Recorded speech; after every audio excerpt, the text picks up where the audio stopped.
Si rrjedhoje të ardhurave nga turizmi, dërgesave të emigrantëve dhe investimeve të huaja direkte, flukset e euros vijojnë të vërshojnë në nivele të frikshme në Shqipëri. Kjo i ka bërë edhe më të vështira përpjekjet e Bankës së Shqipërisë për deeuroizimin e ekonomisë shqiptare, edhe për sa i përket parave të shqiptarëve në sistemin bankar, pra depozitave dhe kredive, duket se ata zgjidhin më shumë euron se sa lekun. Por a ndikoi kursi i këmbimit në uljen e kursimeve dhe kredive të qytetarëve në euro?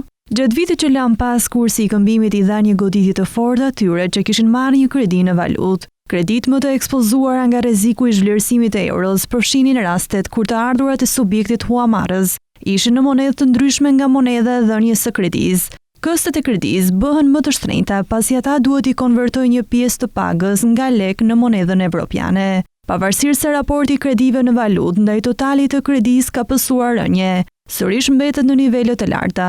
Të dhënat nga raporti më i fundit i deeuroizimit të Bankës së Shqipërisë tregojnë se në gjysmën e dytë të vitit 2024, pesha e portofolit të kredive në valutë ndaj totalit të kredive ra në 45.3%, rreth 1.8 pikë më pak se në vitin pararendës. Megjithatë, ata që kanë të ardhura në lek duket se kanë qenë më të ndërgjegjësuar për humbjet që do të kishin nga kursi i këmbimit në rast se do të merrnin një kredi në valutë. Nga statistikat zyrtare rezulton se kreditë e pambrojtura nga kursi i këmbimit pësuan një rënje me 11% në fund të 2024-s.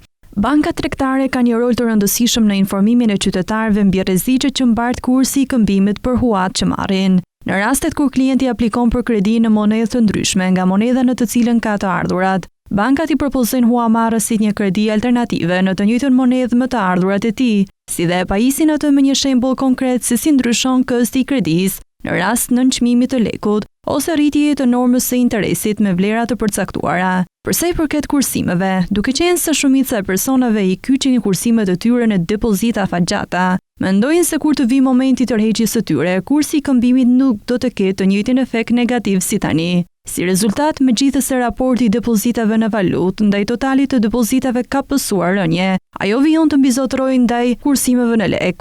Në fund të 6 mujorit të 2024, pesha e depozitave në valutë ndaj totalit të depozitave shënoi nivelin 52.1%. Niveli i raportit pësoi një rënje të lehtë me 2.2 pikë krahasuar me vitin e kaluar. Prej vitit 2018, Banka e Shqipërisë ka ndërmarrë një paketë masash për të ulur përdorimin e monedhave të huaja deri në një nivel që konsiderohet i natyrshëm për ekonominë shqiptare, duke marrë në konsiderat edhe të ardhurat në rritje nga turizmi. Sipas Bankës Qendrore, rezultatet e masave të deeuroizimit për të ulur përdorimin e euros në ekonomi kanë qenë të kufizuara dhe monedha evropiane vijon të përdoret gjerësisht në sistemin financiar shqiptar, siç e tregojnë edhe shifrat e depozitave dhe kredive të qytetarëve.